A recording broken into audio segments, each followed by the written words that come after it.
가장 먼저 개혁해야 될 대상은 검찰이다. 왜냐하면 사실상 검찰이 대한민국을 좌지우지해버리고 있는 상태이기 때문에. 근데 검찰 개혁인데 참 때 맞춰서 이슈 하나가 터져 나왔죠. 국정농단 수사팀이 조사 대상인 검찰국장이랑 만찬도 하고요. 너 봉투 갔다 갔다 하고요. 그랬다는 거야. 아이씨. 그러니까 이 사람들은 정말 타이밍 기가 막히게 이렇게 해준 거야. 그 지민님 그 영화는 일부에 지나지 않았어. 그러니까. 그게 맞는 거야. 현실은 더 그보다 진한 거야. 근데 이게 사전이 아니고 끝나고 나서 수사 발표하고 나서 바로 해동이 있었다는 거지. 이게 미리 만나고 뭐 밥을 먹었으면 이게 문제가 될 것 같지만 딱 수사 발표 끝나고 난 다음에는 이렇게 과감하게 들킬 줄 알면서도 모이는 배포 근성 있는 놈들이야. 이것들도 이제 이 정도 되면. 요 새끼들 다 데려다가 머리털 다 뽑아버리고 짱돌로 조사버려야 돼요. 이 쌍놈 새끼들 국민정서가 당시에 얼마나 무서웠다는 걸 정말 저 짜증납니다. 이거 어떻게 해야 되나 이 새끼들. 이게 이제 이렇게 보셔야 돼요. 뭐 전에 만났냐 후에 만났냐는 안 중요하고 이영렬이 서울중앙지검장이잖아요. 그렇죠. 우리나라에서 최고급발을 가진 자리예요 지금. 그 사람이 그 우병우 라인으로 분류됐던 안태근 법무부 검찰국장. 이 사람을 수사를 한 뒤에 졸개들까지 거느리고 만찬을 했단 말이에요. 그렇죠. 그거는 무슨 뜻이냐면은 자기들끼리 잘 마무리했다고 축하 파티하는 거잖아요. 그렇지. 그러니까 먼저 만나서 뭐 술 먹고 이런 건 그거는 만찬으로 해결되는 게 아니라 서로 간의 통화나 은밀한 만남으로 해결되는 거고. 돈 봉투는 왜 주고받은 거야? 그러니까 뭐 금일봉이니까 이게 처벌 대상이 아니라 이게 김영란법 딱 잡으면 딱 좋은데 윗사람이 밑에서 내려주는 돈이라. 아니 그건 잘못된 거. 이거는 주장이고요. 이 금일봉이 혈세잖아요. 개인이 준 게 아니잖아요. 이거 어떻게 개인이 줘요 금일봉을? 아니 개인이 아니라 조직 내에서 준 거잖아요. 그러니까 외부인한테 받은 게 아니니까 적용 대상이 안 된다는 거지. 내부를 하더라도 금일봉을 임의로 지가 무슨 수로 줘요? 그러니까 일단 봐봐 정리 한번 해보자고.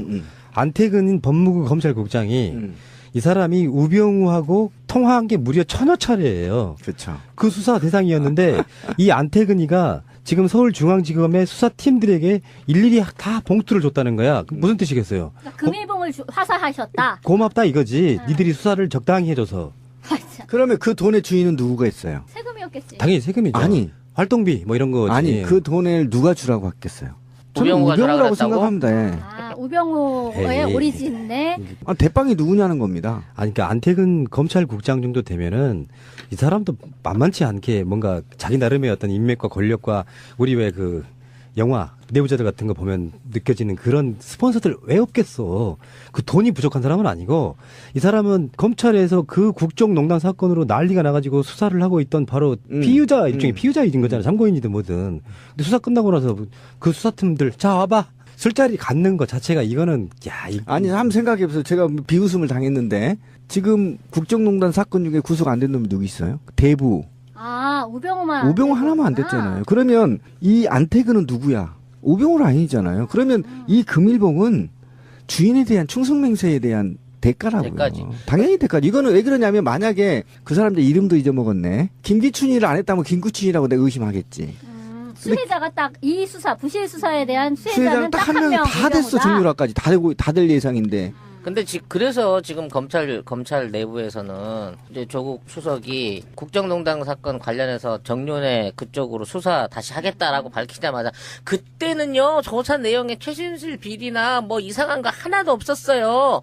그럼 막 개거품을 물고 반대를 하고 있고 거기 한국당이 아니 이런 조사는 20년 동안 독재를 하겠다는 선언이다. 뒤들이 이거 밝혀지면 20년 동안 집권 못한다는 측이 스스로의 반성이잖아 이거 자체가. 맞아 동의해. 돈이 재발견이네. 나는 그때만 해도 정윤회 사건이 그렇게 영향력이 크고 그걸 우병우가 직접 파견돼서 지가 맡아서 덮어야 될 정도로 큰 사건인지 몰랐는데 지금 이게 역지사지로 거꾸로 보니까 그게 지금 대한민국 박근혜 정권을 흔들고 무너뜨려버린 가장 핵심적인 고소고발 내지는 중요 사건의 포인트였던 것 같다는 느낌이 드는 거야 지금. 드디어 사랑하는 우리 더 정윤혜 씨가 이제 수사 대상이 되는군요. 무슨 역할을 했는지 이제 알게 됐군요. 어쨌든 동의하고요. 이자들은 전원 범복을 벗게 만들어야 하고 이 돈이 어디서부터 흘러나오는 것인지 또 이게 혈세였다고 한다면 왜 주게 되었는지 안태근이 머리털을 먼저 뽑아서 물어봐야 됩니다. 나쁜 새끼들입니다 아주. 이게 지금이라도 밝혀졌으니 참 다행이고. 우리는 길거리에서 촛불 켜고 있는데 이 새끼는 술 처먹었다는 거잖아요. 결국 너무 괘씸한 겁니다. 이게 대한민국 검찰의 모습이었어요. 저는 완전히 해체하고 다른 그릇에 담아야 된다. 기소권보다 더 잔인한 완전한 기소 배심제를 도입해야 된다. 네. 결국에 우리가 미완의 혁명이라고 했던 이유가 우병우의 불구속이었거든. 그렇죠. 예. 근데 우병우 라인의 정치 검찰 안태근이 이런 식으로 수사를 받고도, 그러니까 이게 처음에 특검에서 검찰한테 넘겨줬어요. 이러이러한 수사 통화 기록 같은 게 있다. 안태근이가 그 우병우 라인 중에 핵심이다 이렇게 넘겨준 거란 말이에요. 그렇죠. 이 자료를 갖고도 사실은 수사를 미적미적해가지고 결국은 우병우가 검찰에서 2번씩이나 수사를 할 수가 없게끔, 구속사를 할 수 없게끔 만들어버린 장본인들이 여기 지금 금일봉 받은 놈들이죠. 네. 안태근하고 우병우는 통화를 1000회를 했대. 1000회. 1000여 회의 통화한 기록 이거를 특검으로부터 받았는데, 그리고 나서도 검찰은 수사를 안 했고, 그 안 한 거 잘 안 했어, 잘 맞췄어 이러면서 50만 원에서 100만 원 정도의 금일봉이 든 거를 뿌렸다는 거예요. 근데 이게 우리가 봤을 때 비리 사건이 아니고 혹시 치정 관계가 아닐까? 누구와 누구의 지정? 전화 1,000원씩 하는 사람들 말이에요. 아니 1천회면요 부부가 결혼 생활 내내 할 수 있는 통화 내력을 훌쩍 뛰어넘는다니까. 이게 치정 관계 맞아. 아, 확실해. 이거 말도 안 되는 숫자야. 이 말이 돼, 이게? 1천회가 뭐야 진짜. 그런 게 얼마 기간인지 모르겠다. 근데 이게 심지어는 1년 동안. 그러면 1년에 365일이잖아요. 하루에 매일 3번씩 가는 거. 3번씩은 전화를 해. 정말 징그럽다. 그래서 일을 뿔을 빼고. 빤다, 뿔을 빨아 네. 앉아있지. 굉장히 돈도 큰 돈이거든요. 50에서 100만 원을 차등 있게 지급했다. 이렇게 되는 이게 건데. 딱 10명이니까 500만 원에서 1000만 원이야. 얘네들이 보통 500만 원 봉투 들고 가더만. 세월호 때 그때도 그랬잖아.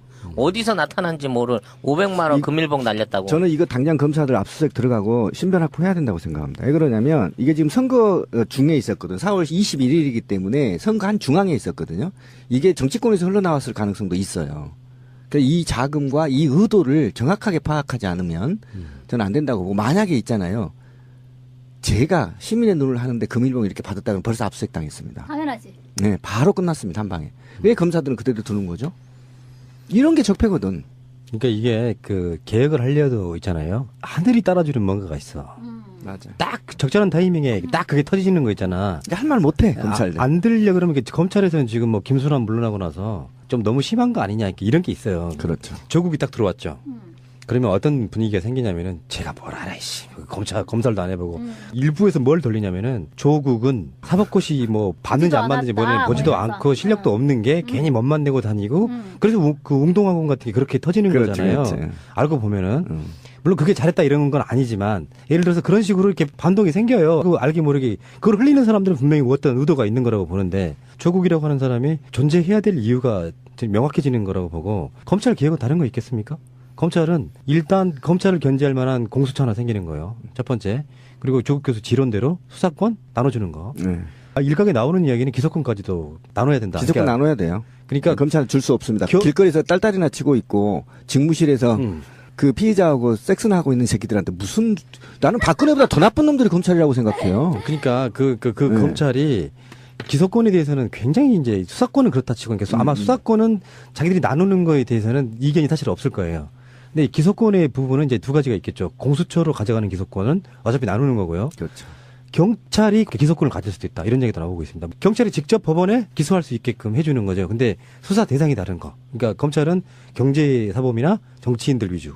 그리고 경찰은 일반 형법에 나오는 이 정도 되면 이제 검찰 입장에서는 사실 근데 시대적 흐름이 검찰의 기소 독점 자체는 사실 말이 안 되는 거잖아요. 말이 안 되죠. 수사는 지금 독점은 아니에요. 국정원 정도도 수사권을 갖고 있기 때문에. 이런 그 두 가지하고 하나 더는 무슨 조직 체계를 개편하는 게 아니고 일단 검찰 개혁은 우병우 라인 같은 기존에 한 10년 동안 정치권에 졸됐던 정치검사들 빼는 거. 그리고 가급적이면 근데 나는 그게 좀 걱정되는 게 노무현 대통령도 국정원장이나 검찰총장 이런 사람들을 직접 지휘하거나 이런기보다는 자율에 맡겨두고 사람만 임명하면 될 줄 알았잖아요. 근데 어느 날 갑자기 다 지들 소구를 만든 거지. 돌아가 버리잖아.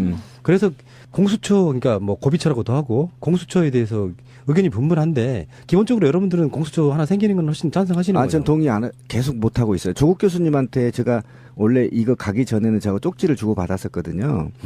그래서 첫 번째 제가 하나만 부탁드릴게요. 했던 게 뭔지 아세요? 모든 공무원의 계급을 폐지해 주십시오. 이것이 기소권보다 수사권보다 더 중요한 거예요. 그러냐면 검찰이 진급하는 검찰이 어디 있어요, 전 세계에.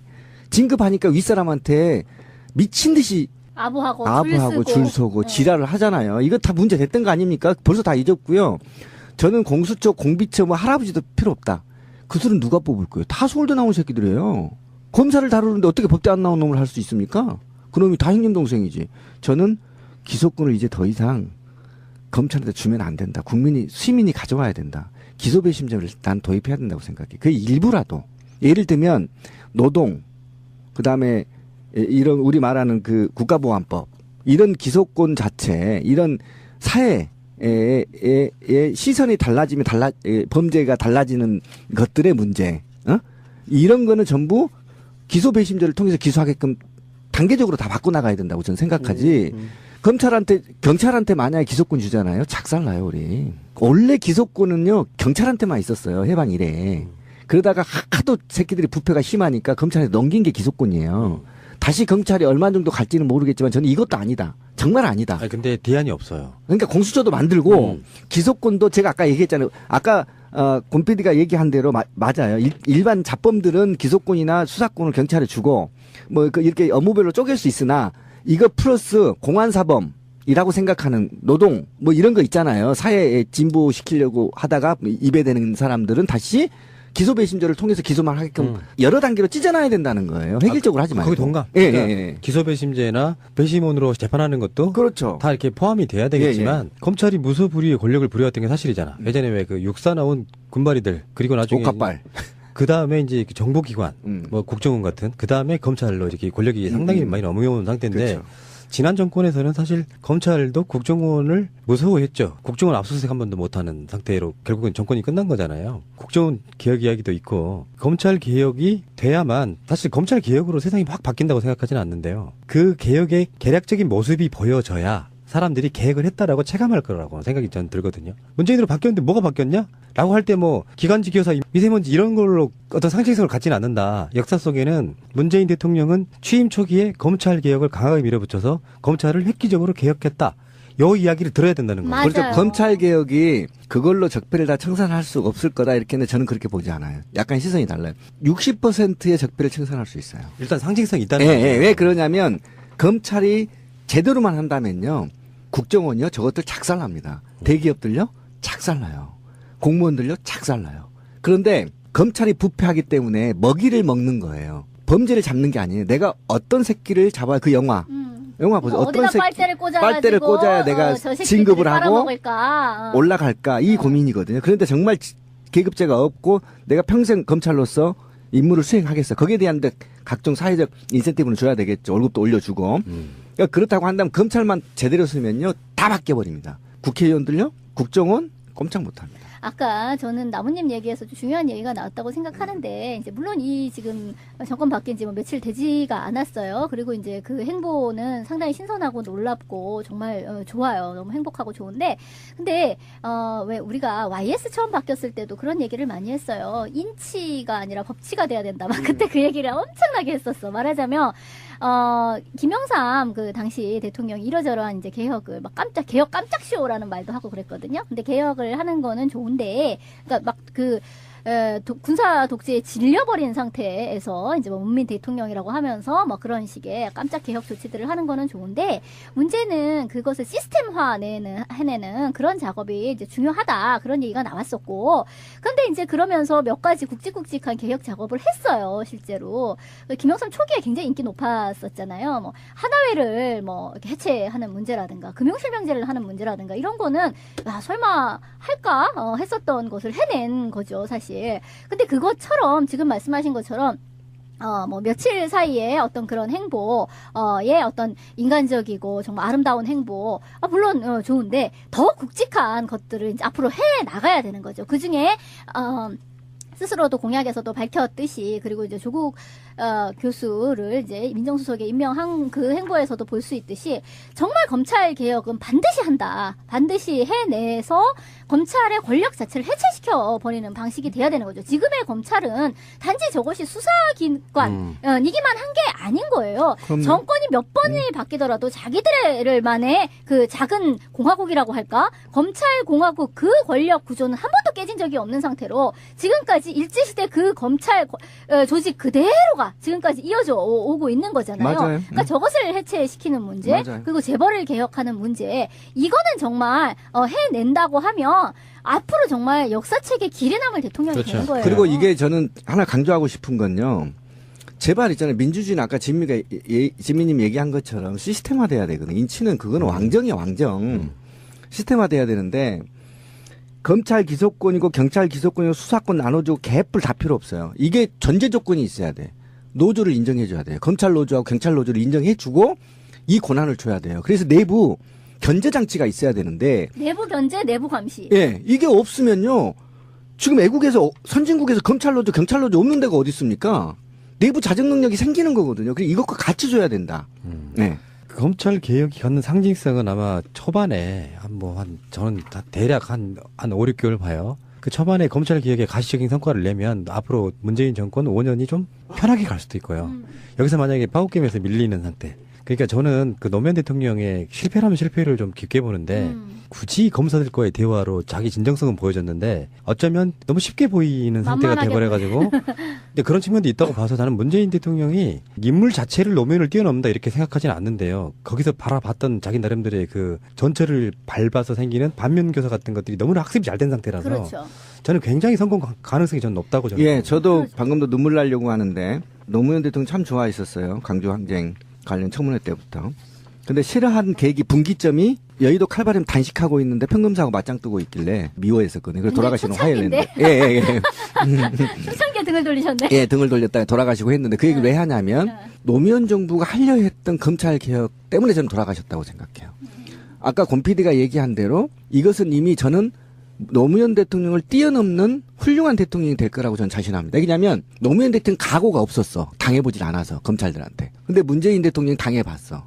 그래서 이제 그렇게 안 할 거야. 성공할 거야. 예. 그리고 우리는 더 지지하는 국민이 있어. 노무현 대통령보다 더 지지해주는 국민이 있어. 90%에 가까운 지지자가 지금 있어. 저도 그렇게 보는 편인데요. 이제 문재인 대통령이 가지고 있는 최대 자산은요. 노무현 정권의 실패의 경험을 뼈저리게 반성한 바가 있다는 거예요. 그렇죠. 그러니까 우리가 왜 거인의 어깨 위에서 바라보면 훨씬 더 크게 바라볼 수 있다라고 하는 거잖아요. 노무현 대통령의 실패를 딛고 왜 어떻게 해서 실패를 하였는가를 곱씹어 봤을 거예요. 그동안. 9년을 씹었어. 그렇죠. 네. 그 곱씹은 거에 하나에 반드시 검찰 개혁을 하고야 말 테다. 이게 괜히 그러니까 제대로 이렇게 물지 못했을 때 되치기를 당해서 내가 검찰한테 물려서 죽는 것을 보았던 거잖아요. 이제 그렇게 되지 않는 방식 그리고 지지자와 어떤 식의 교감을 하면서 함께 가야 될 것인가의 문제 이것을 역사적 교훈으로 안고 있는 것이기 때문에 앞으로 이제 잘 될 거라고 생각을 합니다. 있어요? 대부.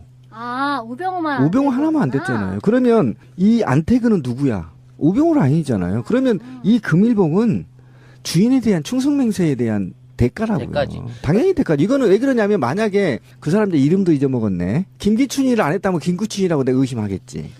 수혜자가 딱 이 수사 부실 수사에 대한 수혜자는 수혜자는 딱 딱 한 한 명 명. 다 됐어. 정유라까지 다 될 예상인데. 근데 그래서 지금 검찰 내부에서는 이제 조국 수석이 국정농단 사건 관련해서 정윤회 그쪽으로 수사 다시 하겠다라고 밝히자마자 그때는요 조사 내용에 최순실 비리나 뭐 이상한 거 하나도 없었어요. 그럼 막 개거품을 물고 반대를 하고 있고 거기 한국당이 아니 이런 조사는 20년 동안 독재를 하겠다는 선언이다. 아무리 했다고 축하 파티하는 거잖아요. 그러니까 먼저 만나서 뭐 술 먹고 이런 건 그거는 만찬으로 해결되는 게 아니라 서로 간의 통화나 은밀한 만남으로 해결되는 거고. 돈봉투는 왜 주고받은 거야? 그러니까 뭐 금일봉이니까 이게 처벌 대상이 아니라 이게 김영란법 딱 잡으면 딱 좋은데 윗사람이 밑에서 내려주는 돈이라. 아니 그건 잘못된 거. 이거는 주장이고요. 이 금일봉이 혈세잖아요. 개인이 준 게 아니잖아요. 이거 어떻게 개인이 줘, 이 금일봉을? 아니 개인이 아니라 조직 내에서 준 거잖아요. 그러니까 외부인한테 받은 게 아니니까 적용 대상이 안 아니 된다는 내부를 거지. 하더라도 금일봉을 임의로 지가 무슨 수로 줘요? 그러니까 일단 봐봐 정리 한번 해보자고.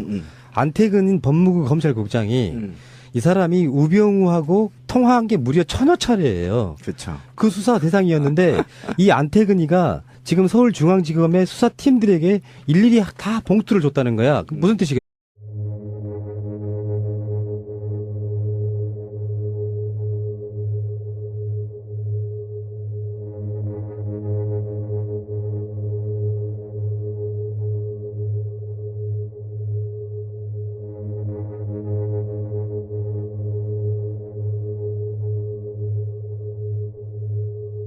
가장 먼저 개혁해야 될 대상은 검찰이다. 왜냐하면 사실상 검찰이 대한민국을 좌지우지해버리고 있는 상태이기 때문에. 근데 검찰 개혁인데 참 때 맞춰서 이슈 하나가 터져 나왔죠. 국정농단 수사팀이 조사 대상인 검찰국장이랑 만찬도 하고요. 너무 봉투 왔다 갔다 하고요. 그랬다는 거야. 아이씨. 그러니까 이 사람들은 정말 타이밍 기가 막히게 이렇게 해준 거야. 그 지민님 그 영화는 일부에 지나지 않았어. 그러니까. 그게 맞는 거야. 현실은 더 그보다 진한 거야. 근데 이게 사전이 아니고 끝나고 나서 수사 발표하고 나서 바로 해동이 있었다는 거지. 이게 미리 만나고 뭐 밥을 먹었으면 이게 문제가 될 것 같지만 딱 수사 발표 끝나고 난 다음에는 이렇게 과감하게 들킬 줄 알면서도 모이는 배포 근성 있는 놈들이야. 이것들도 이제 이 정도 되면. 요 새끼들 다 데려다가 머리털 다 뽑아버리고 짱돌로 조사버려야 돼요. 이 쌍놈 새끼들 국민정서가 당시에 얼마나 무서웠다는 걸 정말 저 짜증납니다. 이거 어떻게 해야 되나 이 새끼들. 이게 이제 이렇게 보셔야 돼요. 뭐 전에 만났냐 후에 만났냐는 안 중요하고 이영렬이 서울중앙지검장이잖아요. 그렇죠. 우리나라에서 최고급발 가진 자리예요 지금. 그 사람이 그 우병우 라인으로 분류됐던 안태근 법무부 검찰국장. 이 사람을 수사를 한 뒤에 졸개들까지 거느리고 만찬을 했단 말이에요. 그렇죠. 그거는 무슨 뜻이냐면은 자기들끼리 잘 막혔어요. 그러니까 금일봉을 화사하셨다. 고맙다 이거지. 니들이 수사를 적당히 해줘서. 아, 참. 그러면 그 돈의 주인은 누구가 있어요? 세금이었겠지. 당연히 세금이죠. 아니. 활동비 뭐 이런 거지. 아니 그 돈을 누가 주라고 했겠어요? 저는 우병우가 주라고 우병우라고 했다고? 생각합니다. 예. 우병우의 에이. 오리진네. 대빵이 누구냐는 겁니다. 아니, 그러니까 안태근 검찰국장 정도 되면은 이 사람도 만만치 않게 뭔가 자기 나름의 어떤 인맥과 권력과 우리 왜 그 영화 내부자들 같은 거 보면 느껴지는 그런 스폰서들 왜 없겠어. 그 돈이 부족한 사람은 아니고 이 사람은 검찰에서 그 국정농단 사건으로 난리가 나가지고 수사를 하고 있던 바로 피의자 일종의 피의자인 거잖아. 참고인이든 뭐든. 근데 수사 끝나고 나서 그 수사팀들 자 와봐. 술자리 갖는 것 자체가 이거는 아니 한번 생각해보세요. 제가 비웃음을 당했는데 지금 국정농단 사건 중에 구속 안 된 놈이